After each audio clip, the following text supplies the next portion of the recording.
One of the things I always see discussed on the internet by the MMA community is the Demetrius Johnson and Ben Askren trade.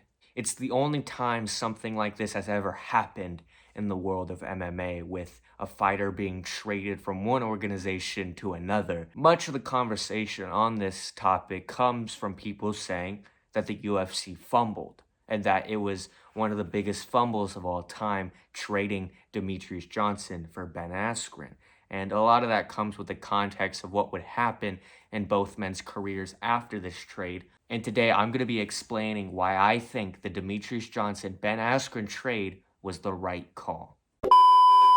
On one side, we have Demetrius Mighty Mouse Johnson, a man who made a legacy in the UFC for his record-setting title reign in the flyweight division, putting up highlight reel moments like the crazy suplex into armbar, his knockout over Benavidez, his absolute great performances and great fights where he was known to put on striking clinics on boxers and to out-grapple grapplers.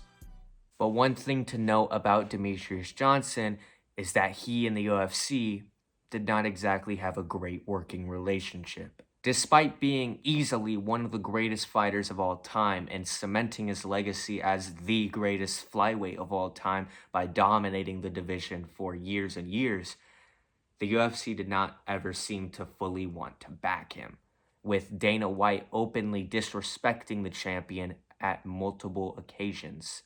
Whether he blatantly leaves him out of GOAT conversations. John Jones, Anderson Silva, Ronda Rousey, Conor McGregor, GSP. Whether he talks down to Mighty Mouse's pay-per-view sales. He has the lowest selling pay-per-view in the history of the UFC in the modern era.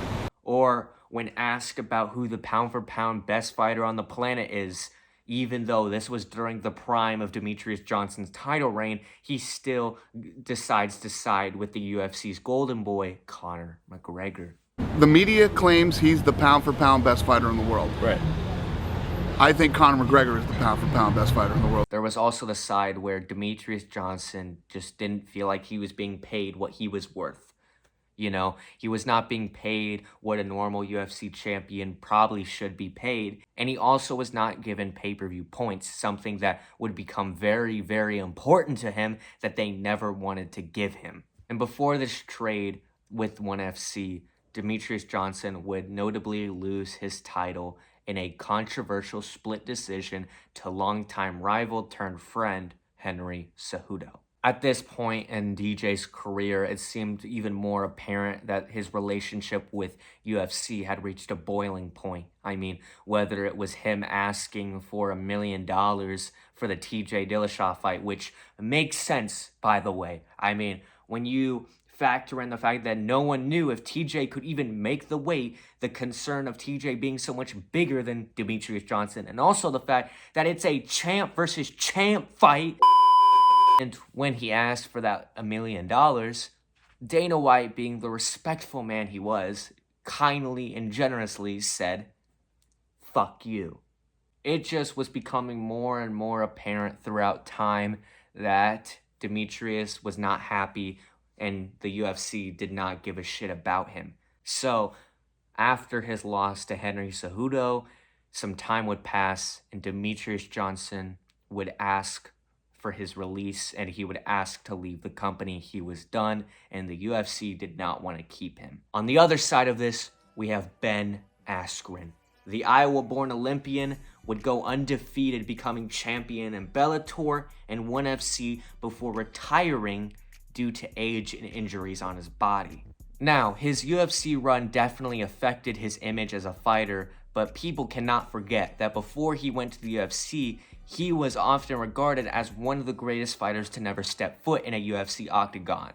And people would always debate on what would happen if he were to face the likes of Kamaru Usman or Tyron Woodley or whatever. And that's when the news came out that retired MMA fighter Ben Askren would come out of retirement and get traded by ONE FC for Demetrius Johnson.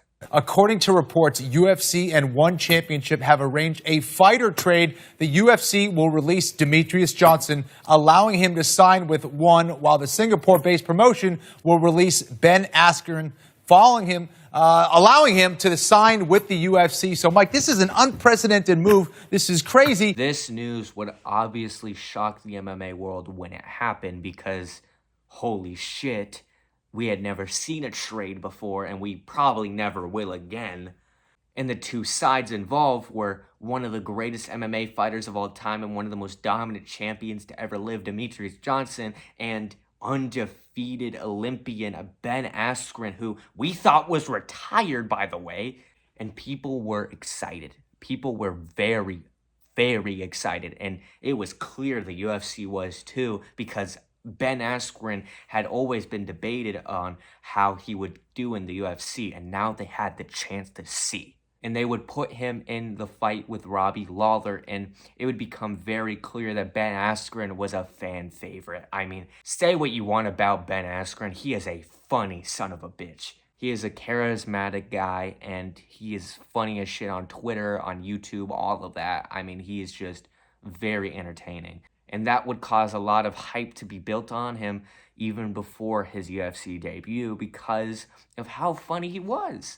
And he would be booked to face UFC veteran Robbie Lawler.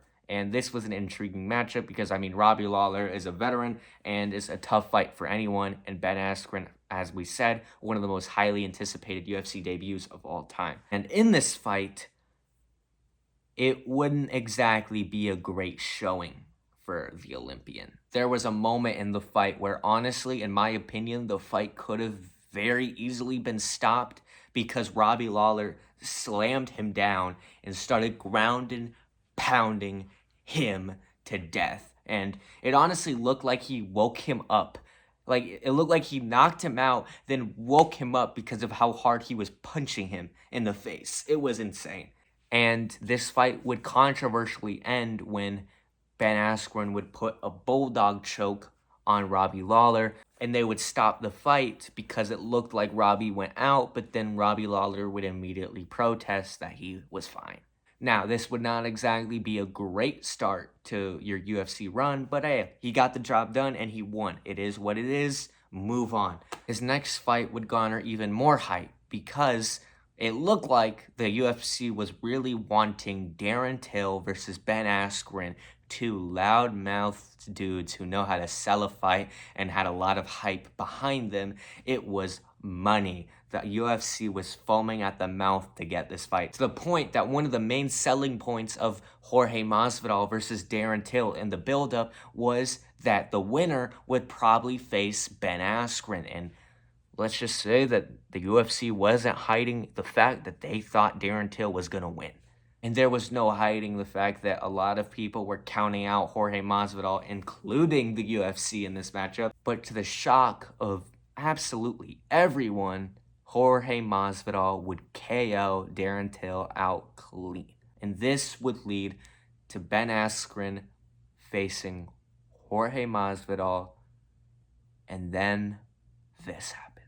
Clock is brought to you by Modelo. 5 seconds. 5 seconds was all it took to completely drain the hype of Ben Askren. Jorge Masvidal would create one of the most infamous knockouts ever.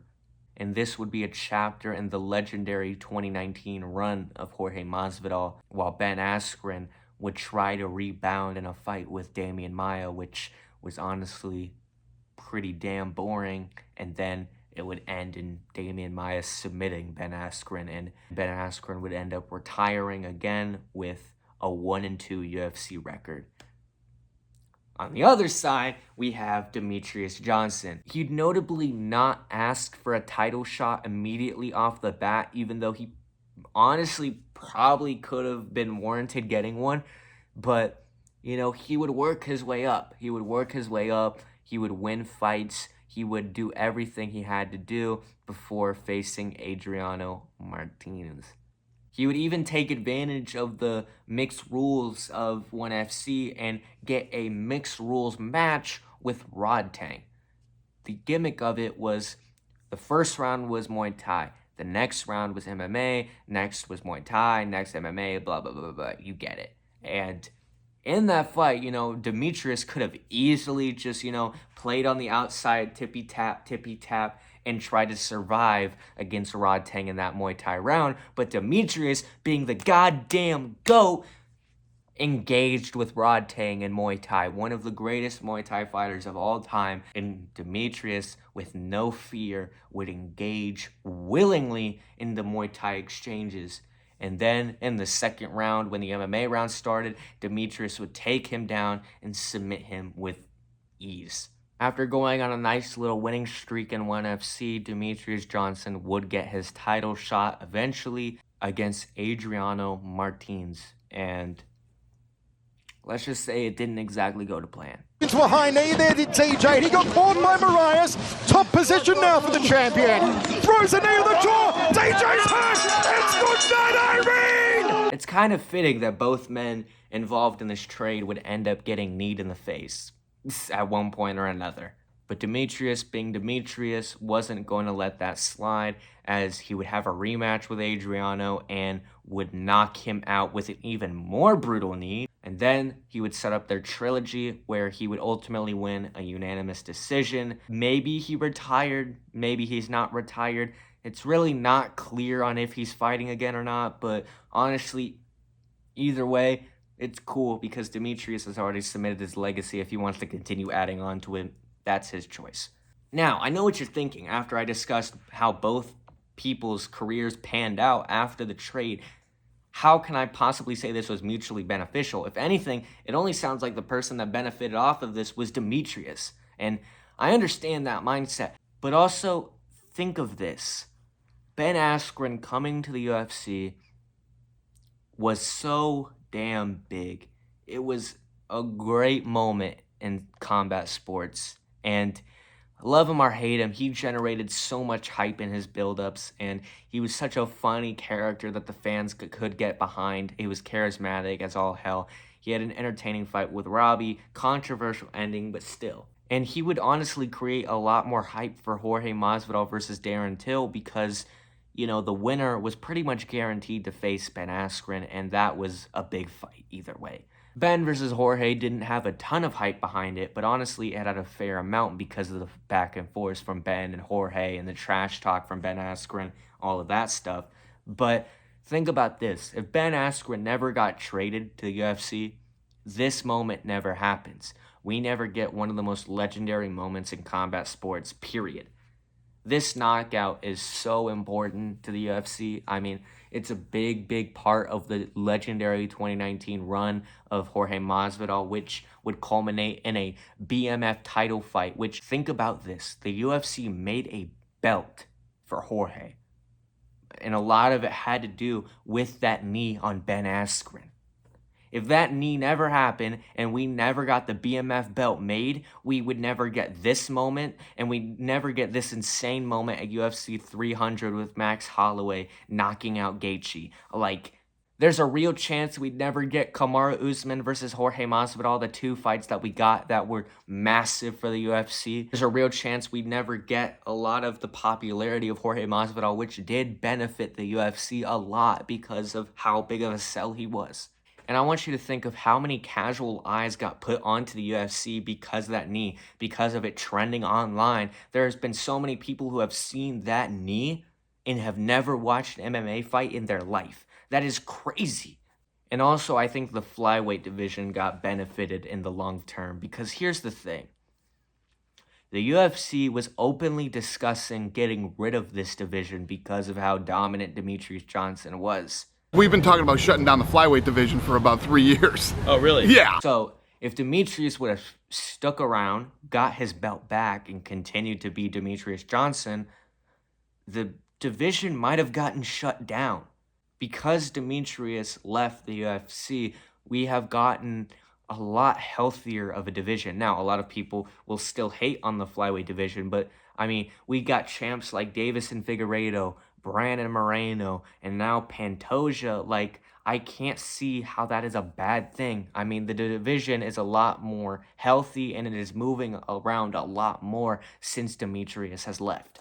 And here's the thing, if you're Demetrius Johnson, do you really want to work for a company that openly disrespects you like that? No.